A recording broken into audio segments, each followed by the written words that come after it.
안녕하세요, 청취자 여러분. 오늘 저희는 여러분께서 보내주신 자료들을 좀 깊이 들여다보려고 합니다. 네, 최근 몇 년간 세계 경제에 정말 큰 영향을 미쳤던 그 미국의 관세 부과 그리고 무역 갈등 문제인데요. 네, 아주 중요한 사안이죠. 트럼프 행정부 때 시작됐던 이 갈등, 그 뿌리가 뭔지, 또 각국은 어떻게 맞섰는지, 특히 한국은 어땠는지 이런 핵심들을 좀 짚어보겠습니다. 네, 좋습니다. 이 자료들을 보면요, 이게 단순한 관세 문제를 넘어서는 뭐랄까 글로벌 무역 질서 자체의 어떤 변화를 보여주는 상당히 중요한 변곡점이었던 것 같습니다. 네, 변곡점. 그 배경과 파장을 오늘 좀 깊이 있게 한번 파헤쳐보죠. 네, 그럼 이 모든 일의 시작, 어디서부터 봐야 할까요? 역시 미국의 그 오랜 무역 적자 문제, 특히 중국과의 관계, 여기서부터 시작해야겠죠. 맞습니다. 자료에도 나와 있지만 2017년 기준으로 보면요. 미국 전체 무역 적자의 거의 절반 가까이가 중국에서 나왔으니까요. 절반이요? 와, 엄청나네요. 네, 그렇죠. 그런데 사실 규모 자체도 문제지만 미국이 더 강하게 문제 삼았던 건 소위 말하는 불공정 게임의 룰이었어요. 불공정 게임.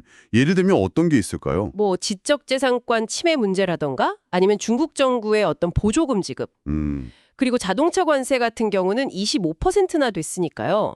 이런 높은 관세 장벽 또 미국 기업들이 중국 시장에 들어가는 걸 어렵게 만드는 그런 제약들 이런 것들이죠. 그렇군요.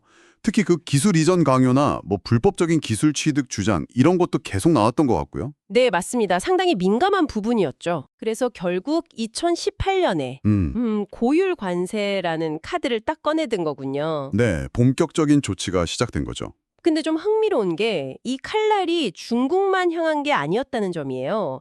캐나다, 멕시코, EU, 심지어 우리나라까지 포함됐잖아요. 네, 맞아요. 이게 단순히 무역 수지 문제만은 아니었던 겁니다. 그럼 왜 이렇게 뭐랄까 전방위적으로 압박을 했을까요? 그 배경이 뭘까요?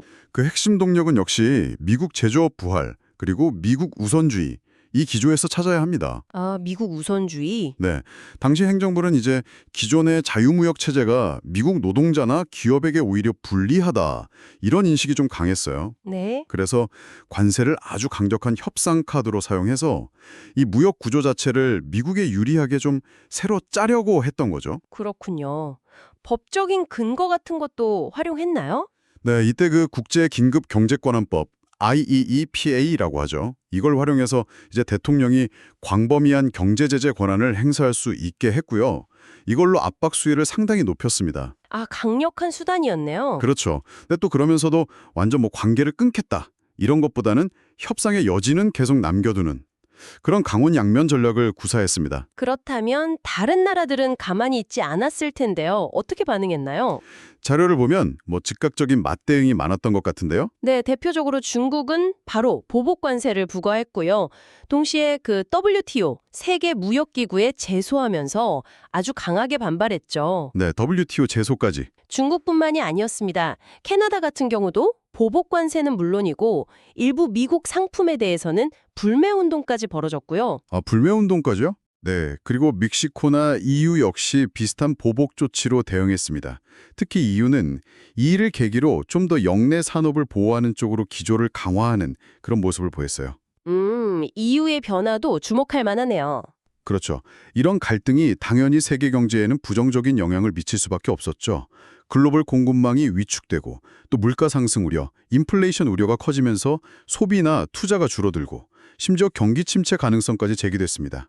아, 정말 파장이 컸군요. 이런 상황 속에서 한국의 대응 방식은 좀 달랐던 것 같아요. 다른 나라들처럼 바로 맞불 관세를 놓기보다는 협상 쪽에 좀 더 무게를 둔 것 같은데요. 네, 맞습니다. 한국은 좀 다른 전략을 선택했어요. 핵심은 대미 무역 흑자 규모를 줄이는 것, 이걸 전면에 내세웠습니다. 흑자 규모 축소?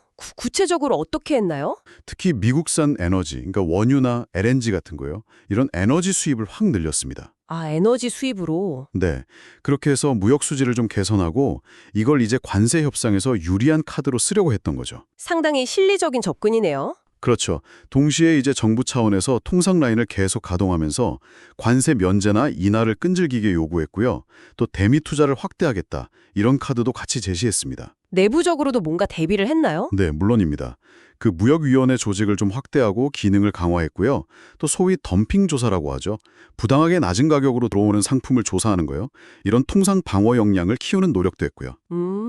방어력 강화? 그리고 좀 더 근본적으로는 수출 시장을 다변화하고 또 기술 경쟁력을 높이려는 그런 노력들도 병행했습니다. 그러니까 단기적인 대응이랑 중장기적인 체질 개선, 이걸 같이 추진한 거군요. 네, 정확합니다.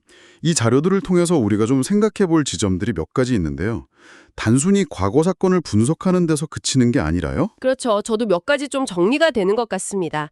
우선 이 글로벌 경제라는 게 얼마나 서로 긴밀하게 연결되어 있는지, 한 나라의 정책이 정말 순식간에 전 세계로 퍼져나가는 걸 다시 한번 봤고요. 네, 상호 의존성이 정말 크죠. 그리고 대응 방식에 있어서도 뭐 정면 충돌만이 답은 아니다. 한국처럼 상황에 맞춰서 좀 유연하게 실리를 챙기는 협상 전략이 때로는 더 효과적일 수도 있겠다. 이런 생각도 들고요. 네, 충분히 가능한 해석입니다.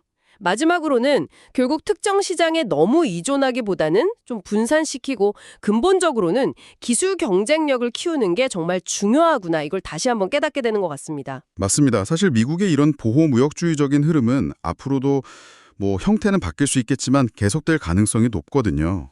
그렇겠죠. 따라서 경제 구조를 좀 다변화하고 기술이나 공급망 경쟁력을 꾸준히 확보하는 것, 이건 이제 선택이 아니라 필수가 된 거죠. 이 자료들은 결국 우리에게 앞으로 다가올 경제 환경 변화에 어떻게 대비해야 할 것이냐, 이런 근본적인 질문을 던지고 있는 셈입니다. 네, 오늘 저희가 함께 짚어본 이런 내용들이 청취자 여러분께서 이 복잡한 국제 통상 환경을 이해하시는데 조금이나마 실질적인 도움이 되었기를 바랍니다. 네. 마지막으로 이런 질문을 한번 던져보고 싶네요.